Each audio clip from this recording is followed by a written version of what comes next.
2 গোলে পিছিয়ে পড়েও দুর্দান্ত প্রত্যাবর্তনের গল্প লিখেছে আর্জেন্টিনা।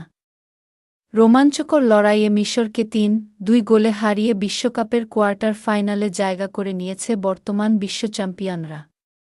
ম্যাচের শুরু থেকেই আর্জেন্টিনাকে চাপে রাখে মিশর।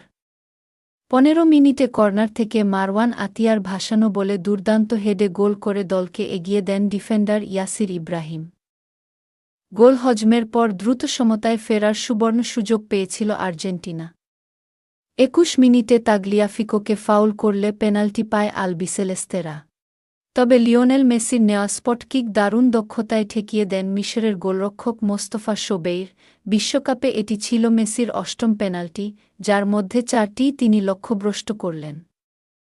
চলতি আসরেও এটি তার দ্বিতীয় পেনাল্টি মিস।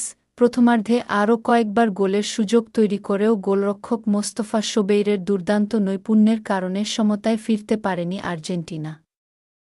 রদ্রিগো ডি পলের ক্রস থেকে অ্যালেক্সিস ম্যাক অ্যালিস্টারের হেড এবং পরে হুলিয়ান আলভারেজের শটও অসাধারণভাবে রুখে দেন তিনি। দ্বিতীয়ার্ধে আক্রমণের ধার আরও বাড়ায় আর্জেন্টিনা। তবে মিশরের ঘন রক্ষণ ভাঙতে বেশ বেগ পেতে হয় স্কালোনির শিষ্যদের। এক পর্যায়ে পাল্টা আক্রমণে জিকো বল জালে পাঠিয়ে ব্যবধান বাড়িয়েছিলেন। কিন্তু আক্রমণের শুরুতে ফাউলের কারণে ভিআর পর্যালোচনার পর গোলটি বাতিল করা হয়। এরপরই ম্যাচে ঘুরে দাঁড়ায় আর্জেন্টিনা। ধারাবাহিক আক্রমণে 3টি গোল করে ম্যাচ নিজেদের নিয়ন্ত্রণে নিয়ে নেয় তারা। শেষ পর্যন্ত 3-2 গোলের নাটকীয় জয় নিয়ে কোয়ার্টার ফাইনালের টিকিট নিশ্চিত করে আলবিসেলেস্তেরা।